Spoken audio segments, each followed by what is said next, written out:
Hello everyone. सो हम लोग क्या पढ़ रहे थे बच्चों? वर्क पावर एनर्जी, वर्क की बात हमने की थी, फिर वर्क एनर्जी थ्योरम की बात हमने की, काइनेटिक एनर्जी की बात की, मोमेंटम की बात की। अब जो हम लोग बात करेंगे वो बात करेंगे किसकी किसकी बात करेंगे बच्चों? हम बात करेंगे काइनेटिक एनर्जी के पोटेंशियल एनर्जी की बात हमने कर रखी, उसी को हम लोग थोड़ा और करने देंगे। तो पहले एक क्वेश्चन करते हैं। जैसे मान लो ये गेंद है, ठीक है, इस गेंद को मैंने फेंक दिया, ठीक है। मान लो इस यहाँ पे पोटेंशियल एनर्जी है 2 जूल, है ना। मान लो ये कितना ऊपर गया, 20 मीटर, है ना। आपको बताना है पोटेंशियल एनर्जी, यहां पे बताना है। पहला ऑप्शन है, मान लो इसका मास है 2 kg, इसका मास है 2 kg, है ना। तो 398 जूल। दूसरा है -398 जूल। तीसरा है 400 जूल। चौथा है 402 जूल। आपको पोटेंशियल एनर्जी बतानी है कि जब वो यहां से यहां गया तो यहां पे मैंने पोटेंशियल एनर्जी 2 जूल मानी है, तो आपको यहां पे पोटेंशियल एनर्जी बतानी है। आपको बतानी है पोटेंशियल एनर्जी कि पोटेंशियल एनर्जी कितनी होगी। वीडियो को पॉज कर लीजिए, पहले बना लीजिए, फिर बात करेंगे। अगर ध्यान से देखोगे बच्चों तो तुम्हें पता है कि change in potential energy is what minus of work done due to gravity. मैंने समझाया था ना कि अगर ग्रेविटी नेगेटिव वर्क डन करता है तो ऑब्वियसली बॉडी की काइनेटिक एनर्जी घटेगी। जो काइनेटिक एनर्जी घटेगी उससे बॉडी की पोटेंशियल एनर्जी बढ़ जाएगी। तो कितना वर्क डन हुआ, -2g × 20, तो minus minus plus 2g × 20। Potential energy हो गया U final minus U initial, है ना। अब U इनिशियल की बात करोगे तो कितना हो गया, यहां से यहां गया तो पोटेंशियल एनर्जी कितने से बढ़ गई, तो U फाइनल कितना हो जाएगा, 2g × 20 plus U initial. Initial मैंने 2 माना है तो 400। आपको एक खूब समझ में आना चाहिए कि जब यहां से यहां गया तो work done due to gravity -mgh हुआ और पोटेंशियल एनर्जी जो बढ़ी वो mgh से बढ़ी। तो पोटेंशियल एनर्जी जो mgh से बढ़ी, इनिशियल माइनस फाइनल। क्लियर है बच्चों?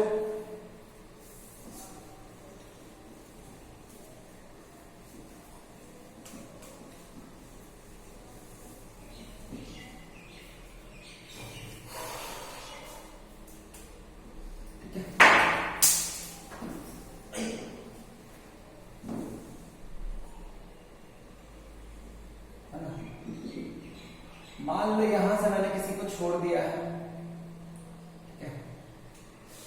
आपको यहां पे पोटेंशियल एनर्जी बतानी है। इसका रेडियस मान लो है 2 मीटर, ठीक है। यहां के पोटेंशियल एनर्जी को मैंने 0 माना है। कितना माना है अच्छा? 0। यहां पे मान लो ये 2 मीटर है, इसका मास है 1 kg। Find out the potential energy. पहला ऑप्शन है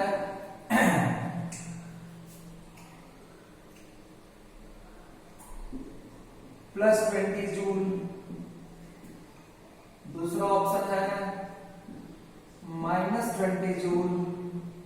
तीसरा ऑप्शन है +10 जूल।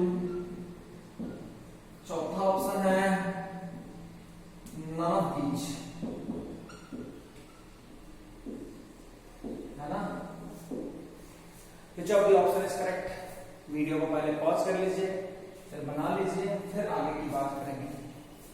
अब अगर समझोगे बात को तो वर्क डन तुम्हें क्या पता है बच्चा? तुम्हें पता है ना, चेंज इन पोटेंशियल एनर्जी। एक जगह से दूसरा जगह जाएगा तो जो चेंज होगा, तो यहां से यहां जा रहा है ना, यहां से यहां जा रहा है ना, तो ये इनिशियल है, ये फाइनल है। मैं कहां निकालना है? Final. Change is what? Minus of work done due to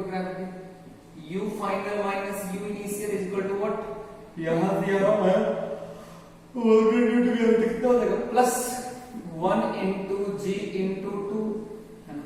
तो U final minus U initial तो 0 माना हुआ है equal to what minus of 20 plus 0 minus of 20 U final हो गया माइनस ऑफ 20। एच हाइट नीचे आया तो पोटेंशियल एनर्जी कितने से घट गई mgh से घट गई क्योंकि इनिशियल 0 था इसलिए फाइनल कितना हो गया माइनस 20। कितना हो गया बच्चों माइनस 20। क्लियर है क्या?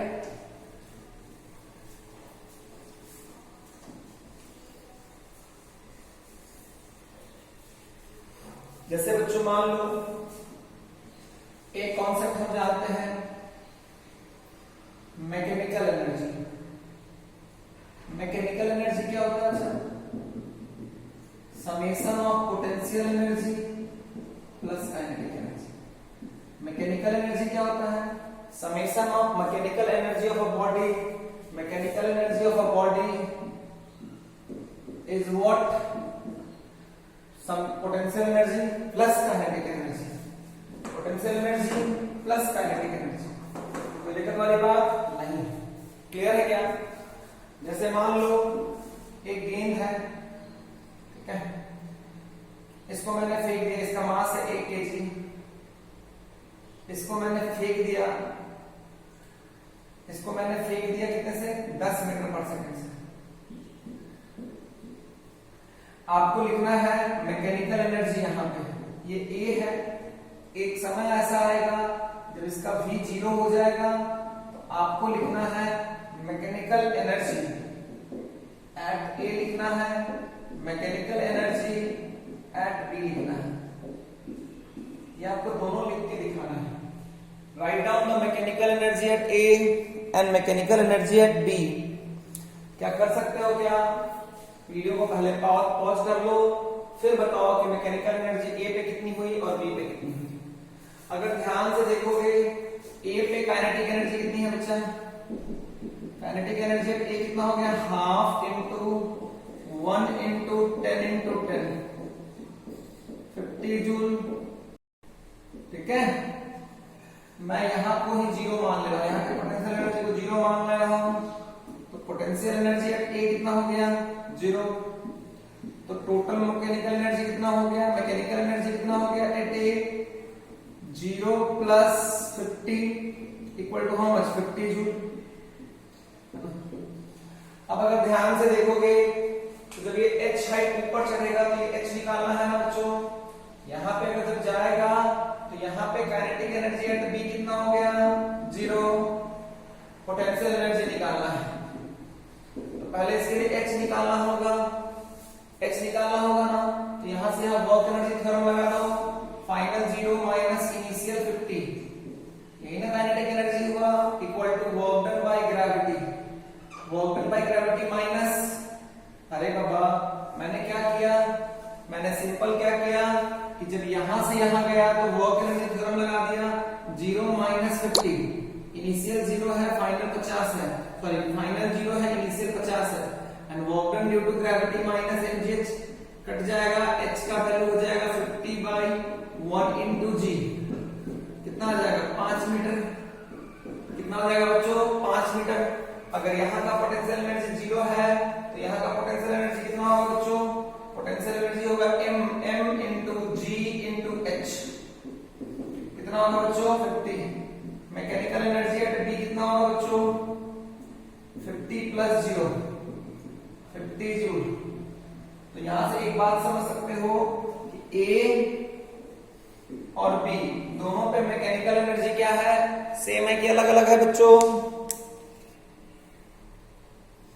सेम है कि अलग अलग है बच्चों? सेम है कि अलग अलग है बच्चों?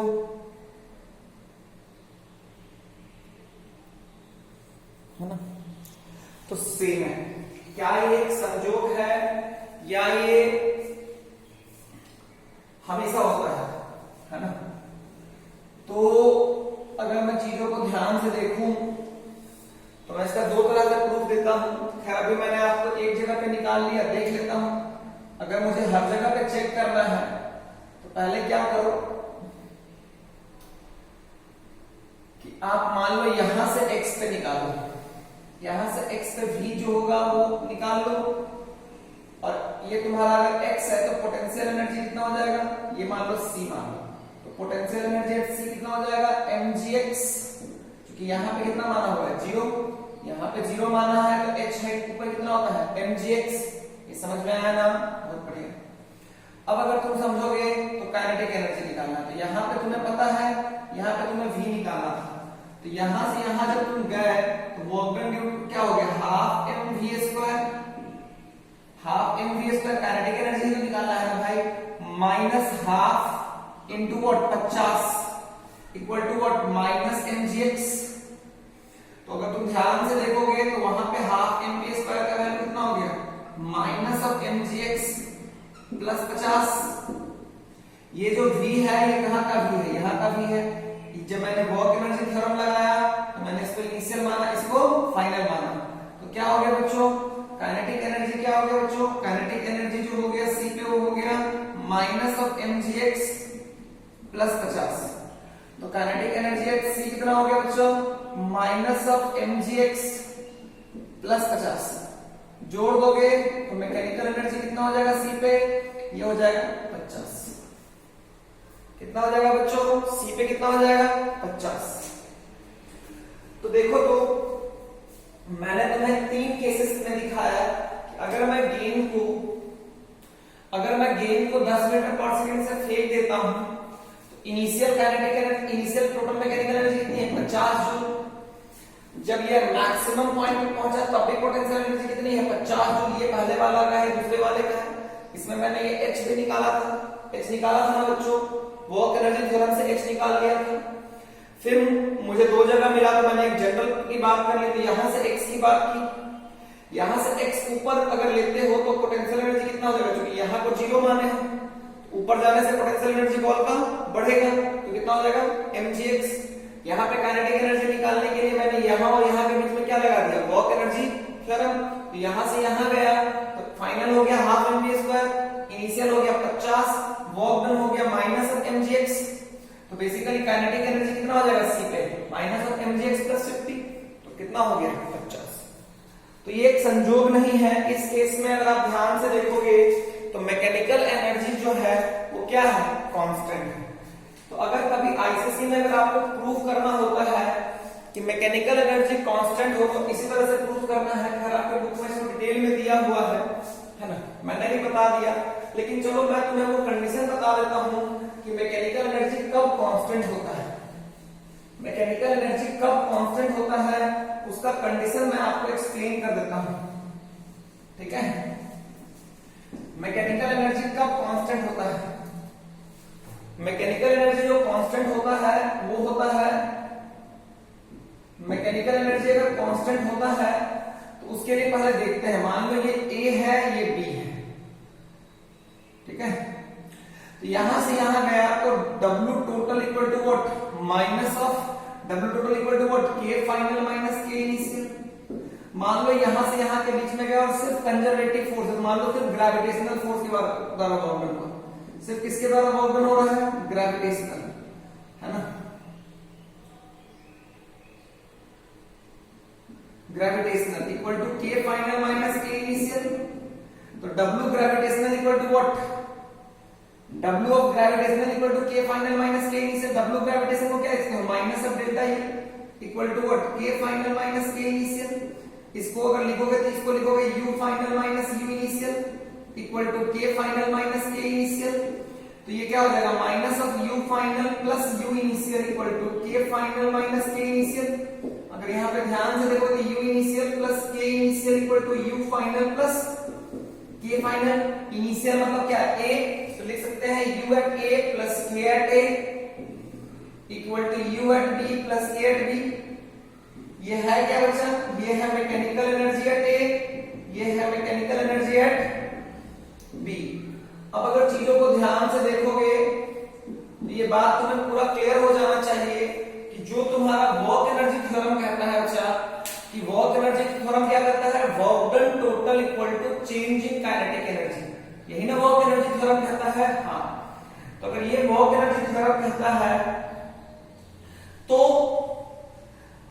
ये मैंने लिखा, लेकिन अगर मान लो सिर्फ और सिर्फ ग्रेविटेशनल फोर्सेस की वजह से वर्क डन हो रहा है, या सिर्फ और सिर्फ कंजर्वेटिव फोर्सेस की वजह से वर्क डन हो रहा है, सिर्फ और सिर्फ ग्रेविटेशनल फोर्सेस है, आपके सिलेबस में सिर्फ ग्रेविटेशनल फोर्सेस है, लेकिन अगर ब्रॉड वे में जाओगे तो सिर्फ और सिर्फ किसकी वजह से है, कंजर्वेटिव फोर्सेस की वजह से।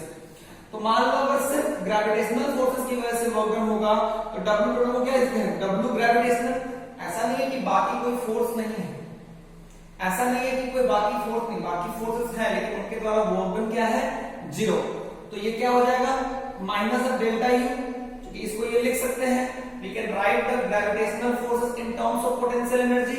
What is the potential energy? वो W gravitational equal to what, minus of delta U। delta U मतलब final minus initial.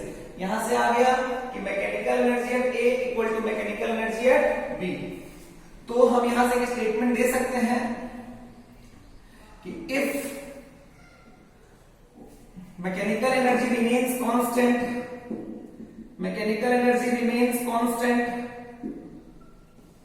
mechanical energy remains constant if there is a work done, if there is only work done due to, if there is only work done due to gravitational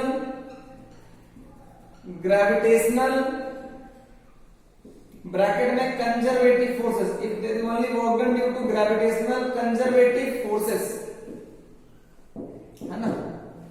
तो mechanical energy remains constant, mechanical energy मतलब A and B के बीच में mechanical energy हर जगह का क्या होगा, same होगा। Mechanical energy हर जगह का क्या होगा बच्चा, सेम होगा। तो मैकेनिकल एनर्जी जो है, ये जो है कांस्टेंट है, ये मेरा वर्क एनर्जी थ्योरम से ही डिराइव किया हुआ रिजल्ट है, वर्क एनर्जी थ्योरम से ही मैंने डिराइव किया है।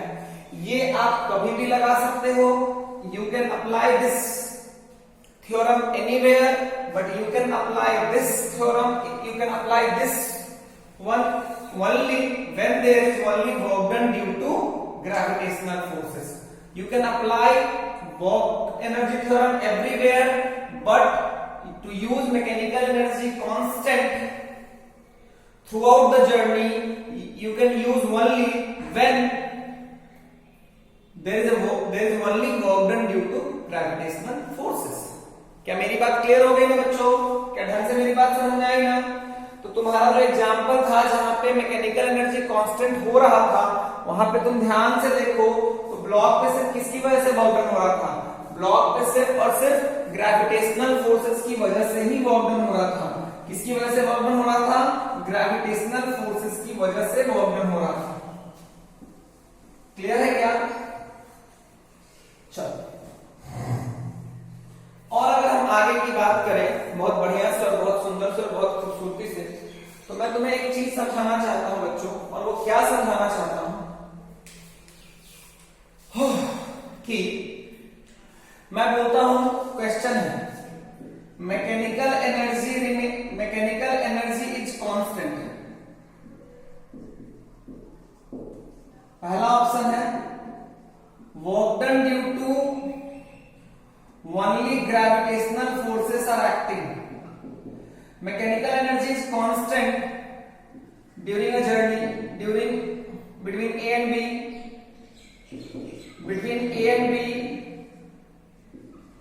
ठीक है ना।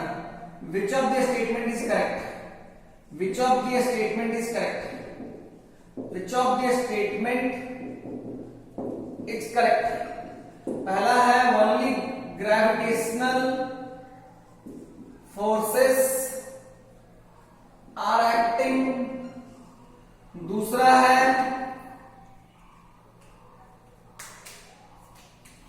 ठीक है ना only gravitational forces are acting, ठीक है ना। दूसरा ऑप्शन है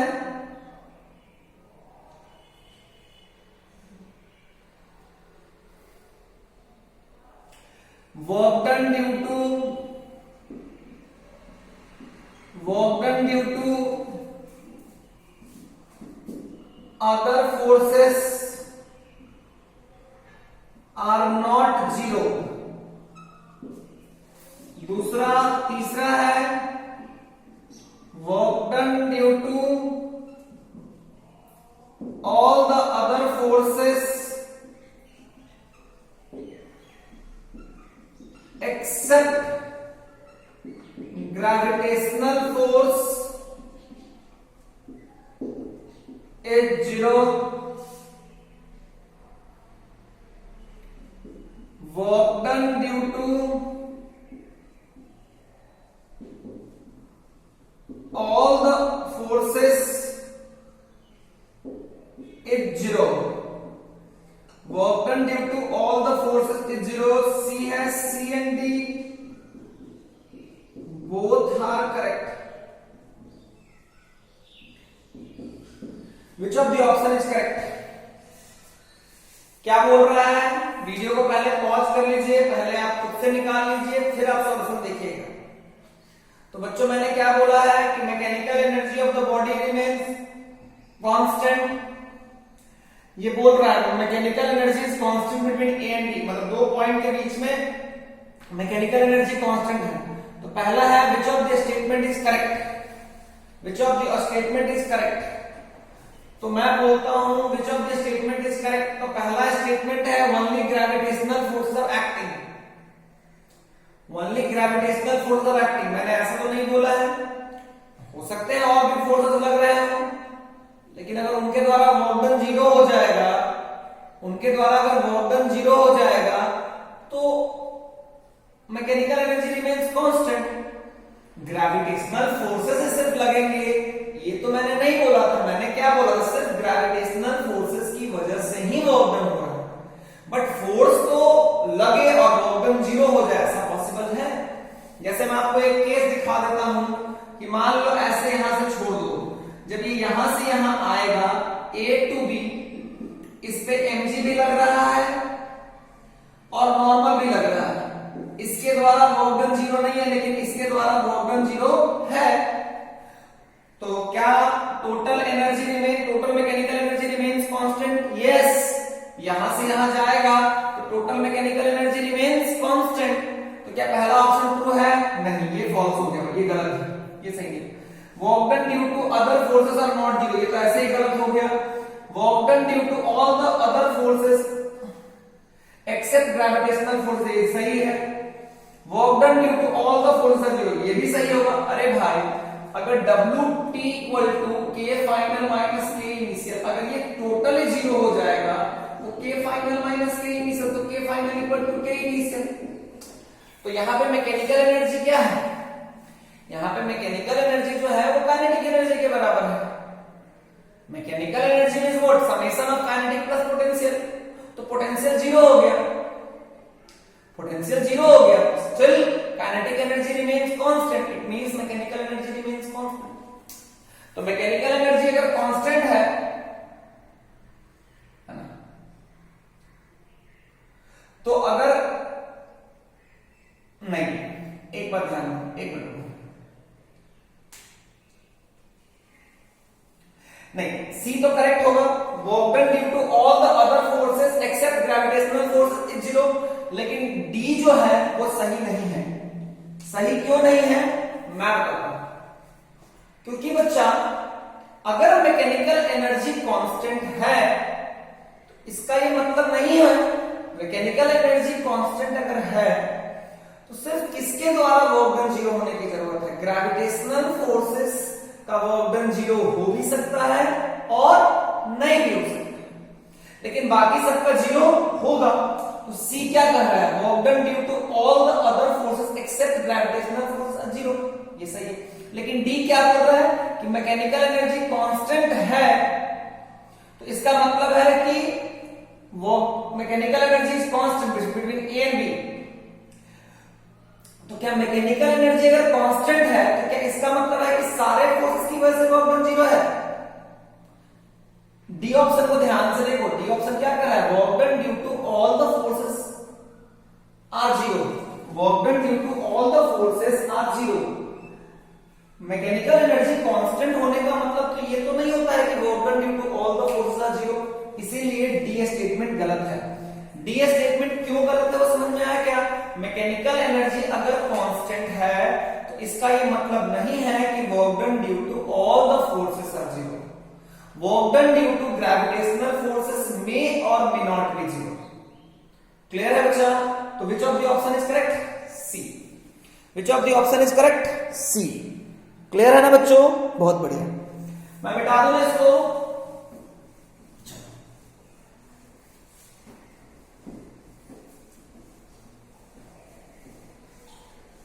एक और क्वेश्चन लिखो। मैकेनिकल एनर्जी बोल रहा है वर्क डन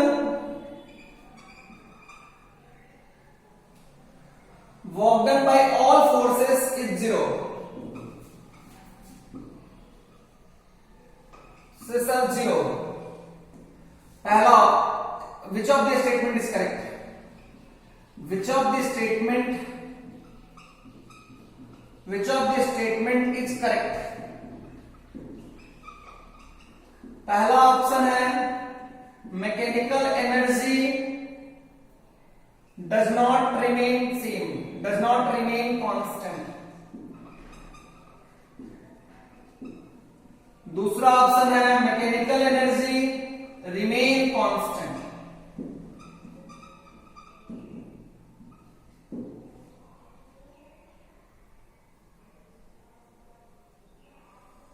मैकेनिकल एनर्जी, अच्छा छोड़ो इस क्वेश्चन को हटाओ, कंफ्यूजन हो गया। तुम्हें ये समझ में आ गया ना कि मैकेनिकल एनर्जी कब सेम रहेगा? जब सिर्फ और सिर्फ ग्रेविटेशनल फोर्सेस की वजह से वर्क डन होगा। बाकी अगर कोई और फोर्स की वजह से वर्क डन होगा तो मैकेनिकल एनर्जी कांस्टेंट नहीं रहेगा। अब हम तुमको बताते हैं। मान लो ये यहां है, ये यहां है। मान लो यहां से एक गेंद को छोड़ दिए, ए से बी जा रहा है। ये फ्रिक्शनलेस सरफेस है, frictionless. Mechanical energy remains constant. पहला ऑप्शन है ट्रू, दूसरा ऑप्शन है फॉल्स। बताओ बच्चों, यहां से यहां आएगा, ये फ्रिक्शनलेस है तो मैकेनिकल एनर्जी रिमेन्स कांस्टेंट। पहला ऑप्शन है ट्रू, दूसरा ऑप्शन है false. Which of the option is correct? तो ट्रू। ट्रू होगा ना? ट्रू होगा ना? क्यों? इस पे कौन कौन फोर्स लग रहा है? mg और कौन लग रहा है? नॉर्मल। तो अगर mg लगा, नॉर्मल लगा, तो इसके द्वारा तो वर्क डन हमेशा जीरो हो रहा है ना भाई। सिर्फ किसकी वजह से वर्क डन है? ग्रेविटेशनल फोर्सेस की वजह से वर्क डन है। इसीलिए हर पॉइंट पे मैकेनिकल एनर्जी क्या है? सेम। हर पॉइंट पे मैकेनिकल एनर्जी क्या है? सेम। क्लियर है ना? कोई दिक्कत वाली बात नहीं है। क्लियर है क्या? अगर ध्यान से देखोगे तो मान लो यहां पे एक पॉइंट ए ले लो, यहां पे एक पॉइंट बी ले लो, यहां पे एक पॉइंट सी ले लो, तो हम क्या लिख सकते हैं? Mechanical energy at A is equal to mechanical energy at B equal to mechanical energy at C. क्या मैं काइनेटिक एनर्जी बोल सकता हूं कि kinetic energy at A is not equal to kinetic energy at B is not equal to kinetic energy at C. Potential energy at A is not equal to potential energy at B is not equal to potential energy at C। ये दोनों होगा, लेकिन ये होगा, यहां से यहां आएगा तो पोटेंशियल एनर्जी क्या होगा? घटेगा ना। नीचे जाने से पोटेंशियल एनर्जी घटता है, तो काइनेटिक एनर्जी क्या होगा? बढ़ेगा। क्लियर है बच्चों? क्या मैं मिटा दूं ना? ढंग से समझ में आया ना? चलो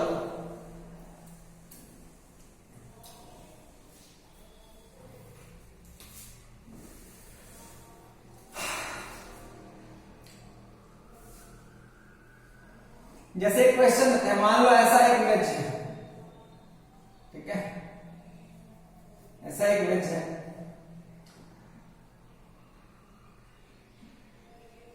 ठीक है, ये फ्रिक्शनलेस है,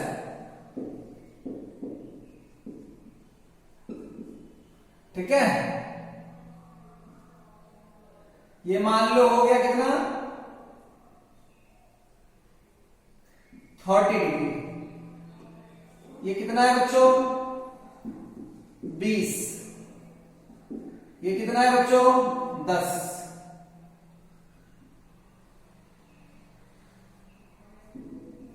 यहां पे काइनेटिक एनर्जी दिया हुआ है 20 जूल। ठीक है, इसको 0 मानना है। इसको कितना मानना है? 0। इसको कितना मानना है बच्चों? 0। आपको यहां पे क्या बताना है?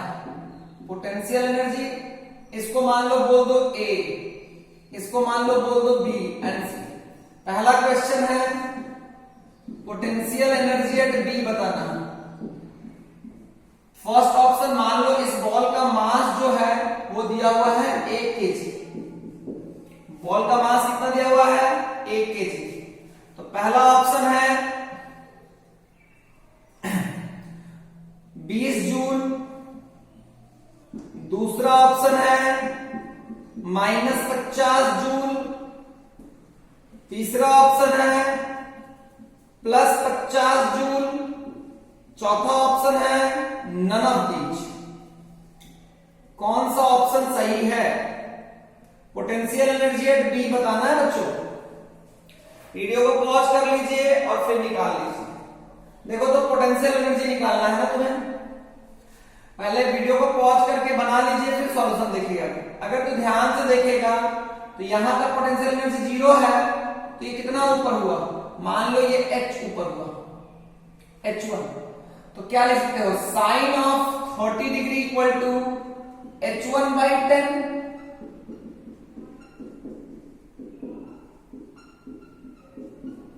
तो 10 इंटू 1/2 कितना हो गया बच्चों? 5। ये कितना ऊपर बढ़ा बच्चा? 5। तो अगर तू ध्यान से देखेगा तो यहां का पोटेंशियल एनर्जी कितना हो जाएगा बच्चा? m कितना है? 1। g कितना है? 10। h कितना है? 5। तो कितना हो गया बच्चों? 50 जूल। आपको यही ना सिखाया गया है, यहां पे 0 है तो h हाइट ऊपर जाएंगे तो पोटेंशियल एनर्जी कितना हो जाएगा? 50 joule. Which of the option is correct? C, है ना। अब मैं आपसे पूछता हूं दूसरा क्वेश्चन है। ये बात तो तुम्हें समझ में आ गई थी ना? चलो एक क्वेश्चन और पूछते हैं। क्वेश्चन क्या है? Find out the mechanical energy at C. पहला ऑप्शन है 30 जूल। दूसरा ऑप्शन है 70 जूल। तीसरा ऑप्शन है 20 जूल। चौथा ऑप्शन है नन ऑफ दीज।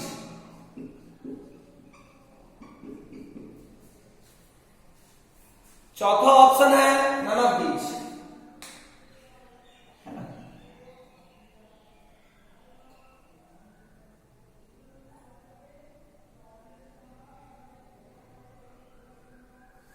अच्छा बच्चों, एक इसमें करेक्शन करने की जरूरत है। ये 20 नहीं है, ये डेटा आपको नहीं दिया हुआ है।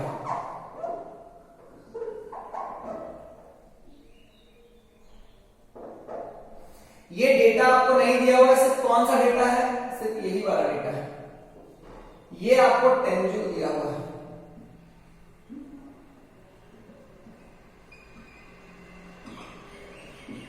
ये आपको कितना दिया हुआ बच्चा? 10 जूल। ये डेटा आपको नहीं दिया हुआ है, ये आपको मैंने दिया नहीं। ये करेक्शन कर लीजिएगा। ये 10 है लेकिन ये तुमको पता हुआ नहीं। तो which of the option is correct? Mechanical energy कहां निकालना है? सी पे। क्या ये फ्रिक्शनलेस था? हाँ।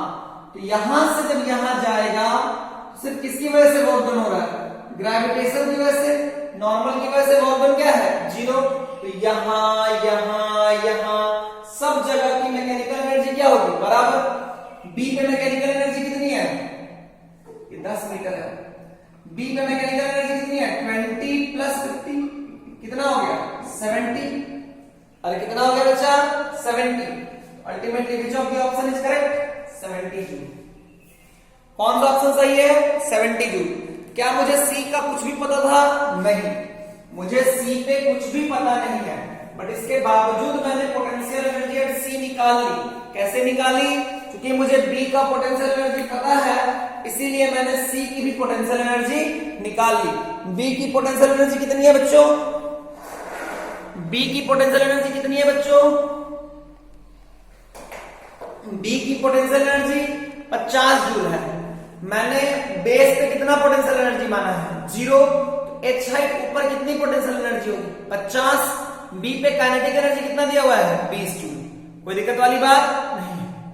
क्लियर है ना बच्चों? बहुत बढ़िया।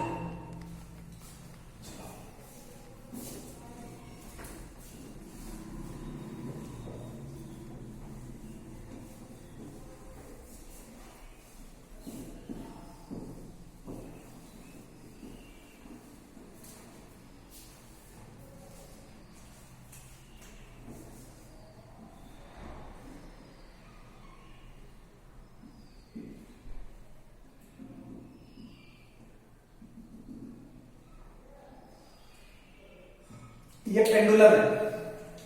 क्या है बच्चों? ये क्या है बच्चों? पेंडुलम है।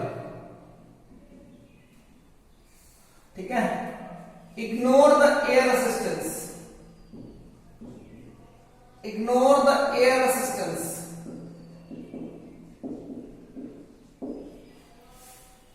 पहला क्वेश्चन है, does the mechanical energy of bob remains constant? Constant. पहला क्वेश्चन है। ऑप्शन है ट्रू, दूसरा ऑप्शन है false. Does the mechanical energy of bob remains constant? पहला ऑप्शन है ट्रू, दूसरा ऑप्शन है फॉल्स। मैं आपसे सिंपल सा एक क्वेश्चन पूछता हूं, does the mechanical energy of bob remains constant? पहला ऑप्शन है ट्रू, दूसरा ऑप्शन है फॉल्स। तो बच्चों मैकेनिकल एनर्जी कांस्टेंट कब होती है? जब सिर्फ ग्रेविटेशनल फोर्स लगता है। क्या ये स्टेटमेंट सही है? जब सिर्फ ग्रेविटेशनल फोर्स लगेगा तभी ये चीज वैलिड होगा? नहीं, ग्रेविटेशनल फोर्स के अलावा भी फोर्सेस लग सकते हैं, लेकिन वर्क डन सिर्फ किसकी वजह से होगा? ग्रेविटेशन की वजह से होगा। यहां पे तुम ध्यान से देखो तो कौन कौन फोर्स लग रहा है? एक लग रहा है mg, एक लग रहा है टॉर्क, एक लग रहा है mg और एक लग रहा है किस क्या? टॉर्क। एक लग रहा है mg और एक क्या लग रहा है? टॉर्क। सॉरी टॉर्क बोल रहे हैं, टेंशन। लेकिन टेंशन की वजह से वर्क डन क्या हुआ है बच्चों? 0। टेंशन की वजह से वर्क डन हमेशा क्यों 0 है? क्योंकि डिस्प्लेसमेंट हमेशा स्ट्रिंग के परपेंडिकुलर है, इसीलिए work done due to tension क्या हो गया? 0। सिर्फ किसकी वजह से वर्क डन हो रहा है? ग्रेविटेशन की वजह से। तो mechanical energy remains constant. Which of the option is correct? A. Which of the option is correct? A. Clear है क्या? कोई प्रॉब्लम नहीं है? ढंग से मेरी बात समझ में आई ना बच्चों? बहुत बढ़िया।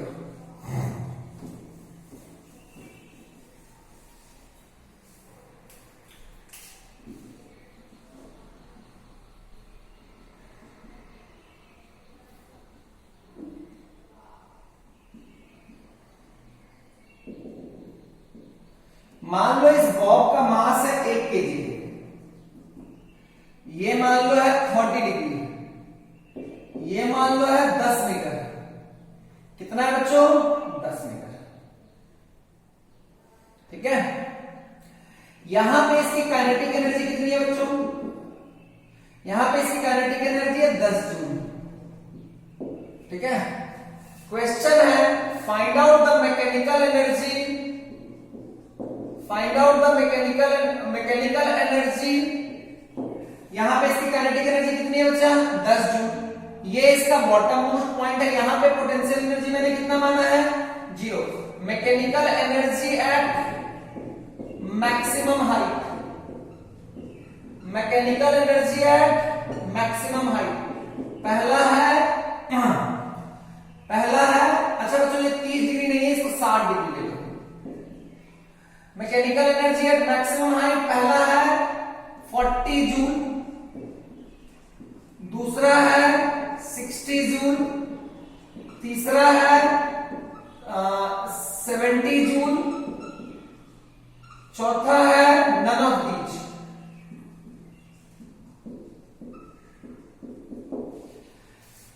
मैक्सिमम हाइट पे मैकेनिकल एनर्जी बतानी है, मैक्सिमम हाइट पे मैकेनिकल एनर्जी बतानी है। पहले वीडियो को पॉज कर लीजिए, पहले सॉल्यूशन को खुद से बनाइए, पहले आंसर खुद से निकालिए, फिर सॉल्यूशन देखिए। तो बच्चों एक बात बताओ, ये स्विंग करेगा ना, क्या यहाँ पे इसकी स्पीड जीरो है क्या? नहीं। यहाँ पे अगर इसके पास काइनेटिक एनर्जी है तो स्पीड तो जीरो नहीं होगा, यानी ये कहीं जाके जीरो होगा, कहीं जाके ये जीरो होगा, है ना। तो ये हाइट आपको कहां पे मैकेनिकल एनर्जी निकालना है? यहां। अब अगर तुम ध्यान से देखोगे तो मैकेनिकल एनर्जी यहां का और यहां का सबका क्या है? सेम। क्योंकि यहां पे मैकेनिकल एनर्जी अगर आपको निकालना है तो देखो तो यहां पे काइनेटिक एनर्जी तो जीरो है, लेकिन पोटेंशियल एनर्जी तुम्हें पता नहीं है। यहां पे काइनेटिक एनर्जी जीरो है, लेकिन पोटेंशियल एनर्जी क्यों पता नहीं है भाई? क्योंकि ये हाइट तो मुझे पता नहीं है ना, ये थीटा भी मुझे पता नहीं है, ना ही ये थीटा पता है, ना ही ये हाइट पता है, तो पोटेंशियल एनर्जी निकाला नहीं जा सकता। लेकिन यहां की काइनेटिक एनर्जी कितनी है बच्चों? 10 जूल। कितनी है बच्चों? 10 जूल, है ना। यहां की काइनेटिक एनर्जी कितनी है बच्चों? 10 जूल।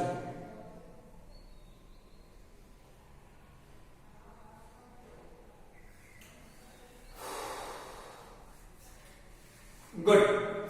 अब अगर तू ध्यान से देखेगा तो तुम यहां का मैकेनिकल एनर्जी निकाल सकता है ना भाई, तू यहां का भले ना निकाले, क्यों? क्योंकि तुम्हें पोटेंशियल काइनेटिक एनर्जी तो पता चल गया, लेकिन पोटेंशियल एनर्जी निकाल नहीं सकते। लेकिन देख यहां पे तुम्हें काइनेटिक एनर्जी पता है 10 जूल, और पोटेंशियल एनर्जी के लिए हाइट निकालना होगा, तो ये एंगल 60 है, इसको x मान लो। तो क्या लिख सकता है? cos of 60 equal to x/10।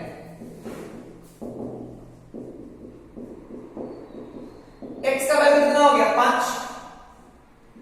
ये हो जाएगा 5, ये तुम्हें निकालना है। ये पूरा 10 है, ये 5 है, ये कितना होगा बच्चों? 5। ये 5 है, ये पूरा 10 है, तो कितना होगा? 5। तो कितना ऊपर हुआ? 5। तो यहां पे पोटेंशियल एनर्जी कितनी हो गई? यहां पे पोटेंशियल एनर्जी जो हो गई वो हो जाएगी, यहां की पोटेंशियल एनर्जी हो जाएगी m है 1 into 10, क्योंकि यहां का जीरो मानना है। h हाइट ऊपर कितना होगा? mgh, तो 1 into 10 into 5 कितना हो जाएगा बच्चों? 50 जूल। कितना हो जाएगा बच्चों? 50 जूल। क्लियर है ना बच्चों? कोई दिक्कत वाली बात नहीं है। कितना हो जाएगा बच्चों? 50 जूल। अब यहां की पोटेंशियल एनर्जी 50 जूल हो गई, काइनेटिक एनर्जी 10 जूल हो गई, तो मैकेनिकल एनर्जी कितनी हो जाएगी? 50 + 10 कितना हो जाएगा? 60 जूल। तो जो यहां की है वही यहां की भी होगी, सॉरी जो यहां की है मैकेनिकल एनर्जी वही यहां की भी होगी और वही यहां की भी होगी। तो यहां तीनों जगह सेम है, यहां 60 है तो यहां भी कितना होगा? 60। क्लियर है क्या? कोई दिक्कत वाली बात नहीं है। दूसरा क्वेश्चन है इसी में, find out the maximum height. Find out the maximum height. Find out the maximum height. पहला ऑप्शन है 5 मीटर, दूसरा ऑप्शन है 7 मीटर, तीसरा ऑप्शन है 6 मीटर, चौथा ऑप्शन है नन ऑफ दीज। क्लियर है बच्चों? ढंग से मेरी बात समझ में आ रही है ना? कोई परेशानी तो नहीं है ना बच्चों?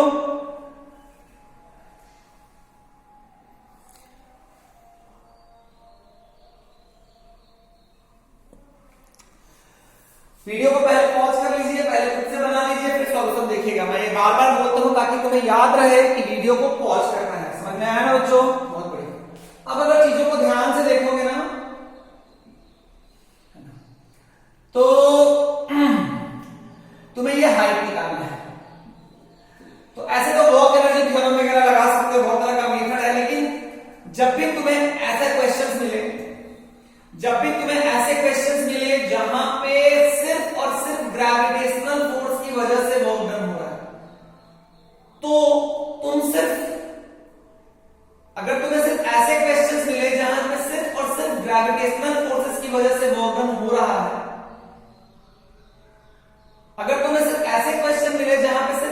ग्रेविटेशनल फोर्सेस की वजह से वर्क डन हो रहा है। ऐसे क्वेश्चंस को डील करने के लिए आप किसके कॉन्सेप्ट लगाइएगा, मैकेनिकल एनर्जी कांस्टेंट वाला कॉन्सेप्ट लगाइएगा। वर्क एनर्जी थ्योरम में जाने की जरूरत नहीं है, आप मैकेनिकल एनर्जी कांस्टेंट कर सकते हैं। देखो तो तुम्हें यहां का मैकेनिकल एनर्जी पता है ना, कितना है 60। यहां ये मैक्सिमम हाइट है, तो काइनेटिक एनर्जी क्या होगा 0। मैक्सिमम हाइट पे स्पीड क्या होगा 0। अरे मैक्सिमम हाइट का डेफिनेशन ही वही है जहां पे स्पीड क्या हो जाए 0। वो अच्छा यहाँ पे 0 है, मान लो ये हाइट h हो गया, तो कितना होगा, यहाँ पे 0 है, ये लेवल पे 0 है, तो यहाँ पे कितना हो जाएगा mgh। अरे कितना हो जाएगा mgh, m का वैल्यू 1, g का वैल्यू 10, h का वैल्यू h 60। h का वैल्यू कितना हो गया बच्चों 6 मीटर। h का वैल्यू कितना हो गया बच्चों 6 मीटर। क्लियर हो गया ना बच्चों?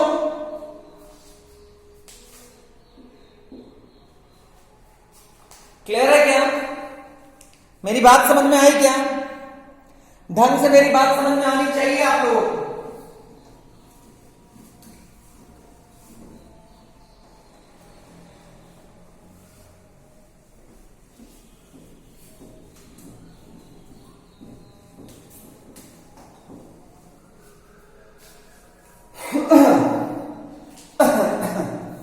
और अगर हम बात करें समझ में आया ना, ऐसे क्वेश्चंस कर पाओगे ना तुम लोगों, कोई दिक्कत वाली बात नहीं। चलो ठीक है, ये एक गेंद है, इसको मैंने 10 मीटर से फेंक दी, ठीक है। यहां के पोटेंशियल एनर्जी को मैंने 4 जूल मान लिया, 40 जूल। कितना मान लिया बच्चों 40 जूल। इसका हाइट इसका कितना है 1 kg, ठीक है। आपको बताना है पोटेंशियल एनर्जी, आपको बताना है potential energy at maximum height, potential energy at maximum height. पहला ऑप्शन है 100 जूल, दूसरा ऑप्शन है 50 जूल, ठीक है। तीसरा ऑप्शन है 40 जूल, चौथा ऑप्शन है 90 joule. Potential energy at maximum height निकालना बच्चों। वीडियो को पॉज कर लीजिए, पहले खुद से बनाइए, फिर आप सॉल्यूशन देखिएगा। वीडियो को पॉज करके पहले सॉल्यूशन बना लीजिए, पहले क्वेश्चन बना लीजिए, फिर सॉल्यूशन देखिए। एक बात बताओ, यहां पे एक चीज और दिया हुआ है, ignore the air resistance, ignore the air resistance, ignore the air resistance. अब अगर चीजों को ध्यान से समझोगे, एक बात समझो, जब ये यहां है तो ये यहां पे मैक्सिमम आया, जब ये यहां है तो ये मैक्सिमम यहां पे आया। यहां पे H max पे क्या होगा, काइनेटिक एनर्जी हमेशा क्या रहती है 0। मान लो ये H है, मान लो ये H ऊपर गया, तो यहां का पोटेंशियल एनर्जी कितना हो जाएगा mgh। क्या मैंने सही लिखा है क्या? पोटेंशियल एनर्जी कितना हो जाएगा mgh। H हाइट ऊपर जाने से पोटेंशियल एनर्जी mgh होती है। क्या ये स्टेटमेंट सही है क्या? क्या स्टेटमेंट सही है क्या? नहीं, mgh से बढ़ती है, mgh नहीं होती है। हाँ, अगर इनिशियल को 0 मानोगे तो वहां कितना हो जाएगा mgh। इनिशियल 0 मानने पे वो mgh, इनिशियल को 0 नहीं है तो वो mgh नहीं है। हाँ, mgh से बढ़ी, यहाँ पे इनिशियल कितना है 40, तो mgh से अगर बढ़ गई तो यहाँ पे कितना हो जाएगा mgh प्लस 40। अब बच्चा यहाँ पे h तो तुम्हें पता नहीं है, h निकालने के तरह तरह के तरीके हैं, आप वर्क एनर्जी थ्योरम से भी लगा सकते हो, लेकिन मैं बोलता हूं कि वर्क एनर्जी थ्योरम यूज करने की जरूरत नहीं है, क्योंकि वर्क एनर्जी थ्योरम एक डिफरेंट रूप में यहां पे एग्जिस्ट करता है। वो कौन सा कॉन्सेप्ट है कि यहां पे मैकेनिकल एनर्जी क्या होती है कांस्टेंट। अगर तू ध्यान से देखेगा तो यहां पे 40 है, काइनेटिक एनर्जी कितनी होगी हाफ इंटू 10 इंटू 1 50, तो मैकेनिकल एनर्जी कितनी होगी बच्चा 90। यही ना बच्चों, तो अगर यहां पे 90 है तो यहां पे भी कितना होगा 90। यहां की मैकेनिकल एनर्जी कितनी होगी बच्चा mgh प्लस 40 mgh प्लस 40। तो mgh प्लस 40 प्लस 0 और मैकेनिकल एनर्जी जो यहां का है वही यहां का भी होगा। तो यहां का कितना है 90। तो मैकेनिकल एनर्जी 90 है, यहां का कितना है mgh प्लस 40। मैकेनिक यहां की मैकेनिकल एनर्जी कितनी है, यहां की मैकेनिकल एनर्जी अगर 90 है तो ये भी कितना होगा 9। अगर यहां की मैकेनिकल एनर्जी 90 है तो यहां की भी कितनी होगी 90। तो मैकेनिकल एनर्जी क्या हो गया 90 which is equal to what potential energy. क्योंकि काइनेटिक एनर्जी तो 0 है ना भाई, तो जो यहां मैकेनिकल एनर्जी वो पोटेंशियल एनर्जी के बराबर है तो 90। Which of the option is correct D. Which of the option is correct D. Clear है बच्चों, ढंग से मेरी बात समझ में आई ना? अरे हाँ ना बोलो, कोई इशू तो नहीं है ना बच्चों? बहुत बढ़िया। और अगर हम बात करें तो सबसे लास्ट क्वेश्चन की मैं बात करता हूं,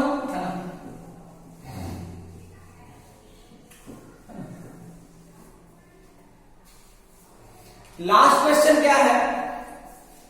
एक आदमी स्टेयर चढ़ रहा है, ठीक है, स्लोली स्लोली।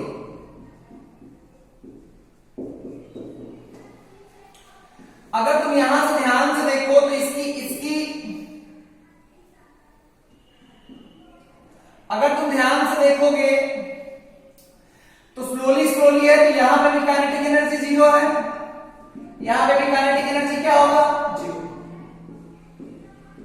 अगर ये h हाइट ऊपर चढ़ा है तो वर्क एनर्जी थ्योरम लगाओ, वर्क एनर्जी थ्योरम लगाओ। तो W total equal to change in kinetic energy, तो work done due to gravity plus work done due to normal equal to K final minus K initial. Initial क्या है 0, final क्या है 0।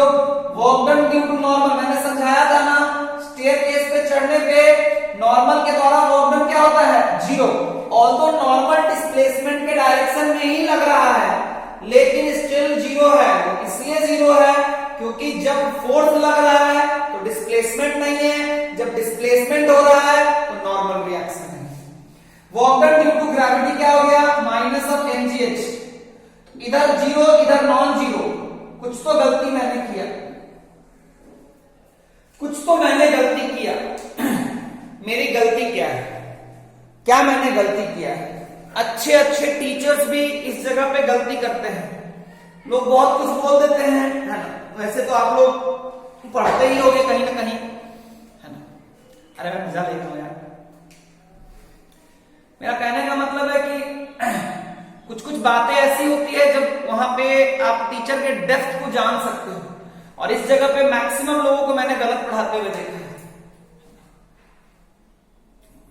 तो बच्चों एक बात मैं पूछूं कि जब मैंने वहां से वहां गया तो स्लोली स्लोली है, तो इनिशियल काइनेटिक एनर्जी भी 0, फाइनल काइनेटिक एनर्जी भी 0, work done due to gravity minus mgh है, नॉर्मल के द्वारा वर्क डन 0 है, नॉर्मल के द्वारा वर्क डन 0 है, ये तो मैंने समझा दिया था। तो ये जो एक्सप्रेशन आ रहा है तो कुछ ना कुछ गलती, आखिर ये गलती हुई कहां, क्या मैंने गलती की है? कोई बता सकता है कि मैंने गलती क्या की है? कोई है जो इसमें समझा सकता है कि मैंने गलती क्या की है? कोई बताओ, कोई समझाओ मुझे कि गलती मैंने क्या की है। तो चलो, होगा भी नहीं इन लोगों से तो मैं बताता हूं। याद है वर्क एनर्जी क्या था? W total equal to change in kinetic energy. W total equal to change in kinetic energy. ये टोटल में सिर्फ और सिर्फ ग्रेविटेशनल फोर्सेस आएगा कि नॉर्मल रिएक्शन आएगा कि और भी फोर्सेस आएगा? अगर बॉडी पे तुम ध्यान से देखोगे तो नीचे mg लग रहा है, ऊपर नॉर्मल रिएक्शन लग रहा है। नीचे mg ऊपर n, नीचे mg ऊपर n, नीचे mg ऊपर n।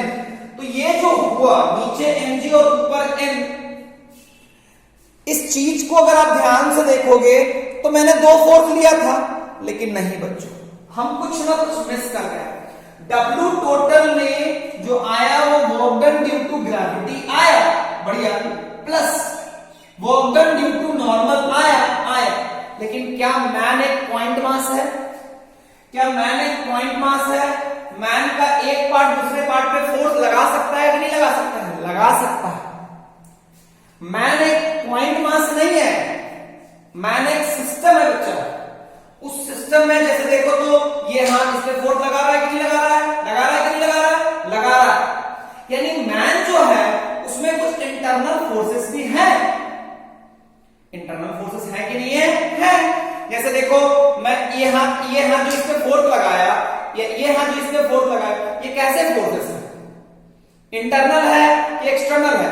अगर तुमने मैन को सिस्टम माना है, अगर तुमने मैन को सिस्टम माना है, तो मैन को सिस्टम माना है तो मैन का एक पार्ट दूसरे पार्ट पे जो फोर्स लगाएगा that is called internal forces, that is called internal forces. That's why मैं यहां पे सिर्फ ग्रेविटी और नॉर्मल नहीं है, यहां पे एक और फोर्स लग रहा है, work done due to internal forces. क्योंकि अभी तक जितने क्वेश्चंस मैंने किए हैं, सारे क्वेश्चन को ध्यान से देखोगे तो उस केस में वो एक पॉइंट मास था, लेकिन ये वाले क्वेश्चन में man is not a point mass. क्या मेरी बात समझ में आई क्या? तो काइनेटिक एनर्जी हो गया 0 minus 0, work done into gravity हो गया माइनस mgh, नॉर्मल के द्वारा वर्क डन 0 हो गया, W इंटरनल तो work done due to internal force कितना हो गया बच्चा? Work done due to internal force क्या हो गया बच्चा? ये हो गया mgh। ये काम कौन किया? ये काम मैन ने खुद पे किया है। इंटरनल फोर्सेस का वर्क डन मतलब जो काम आदमी खुद पे कर रहा है।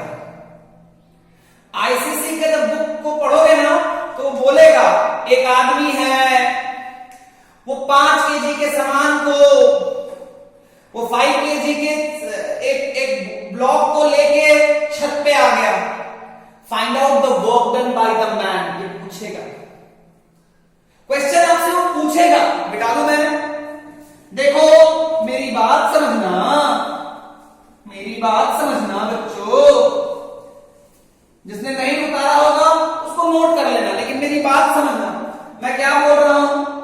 अगर मान लो एक आदमी है, मान लो 50 केजी का आदमी है,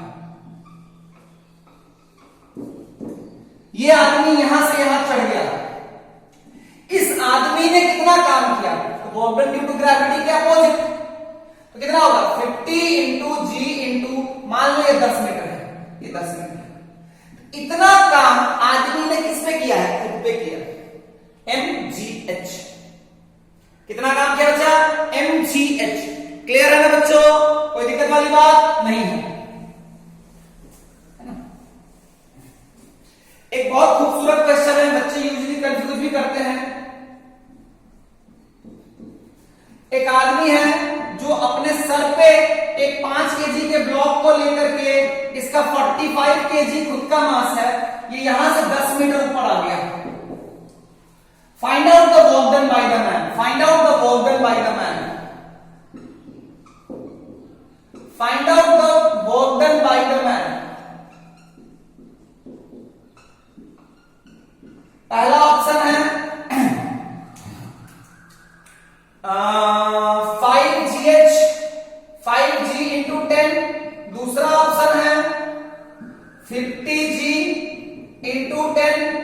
तीसरा ऑप्शन है 55g इंटू 10। चौथा ऑप्शन है none of these।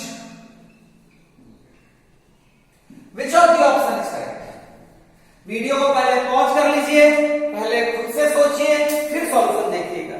वीडियो को पहले पॉज कर लीजिए, पहले खुद से बना लीजिए, फिर सॉल्यूशन देखिएगा।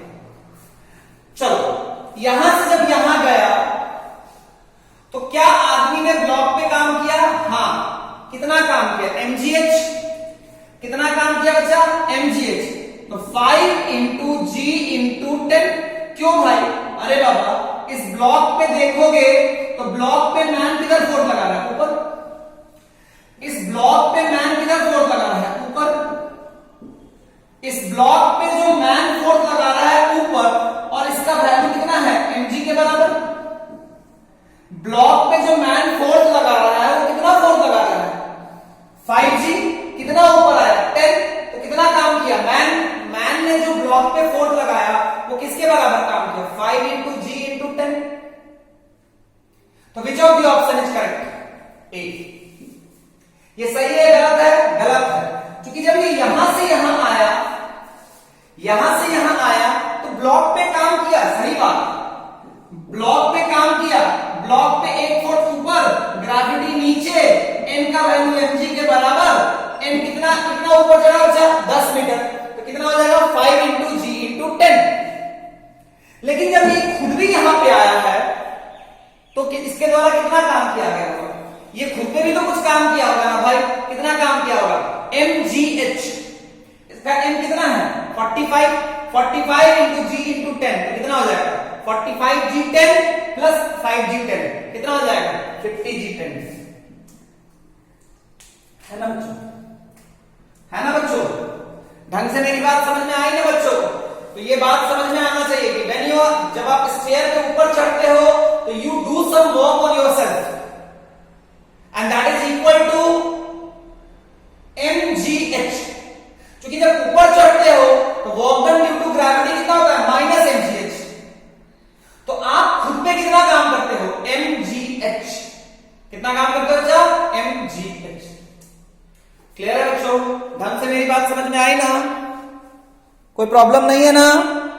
तो इस तरह से एक क्लास और लूंगा, पावर के लिए आधा घंटा 45 मिनट का लेक्चर और लूंगा। अगले क्लास में वर्क एनर्जी थ्योरम खत्म हो जाएगा। टेस्ट का नाम अच्छे से पढ़िएगा, क्वेश्चन अच्छा दिए हैं। मैं टेस्ट को ऐसा नहीं बनाऊंगा कि आप काफी आसानी से क्रॉस कर जाएं, ठीक है। चलो टाटा, बाय बाय बच्चों, टाटा।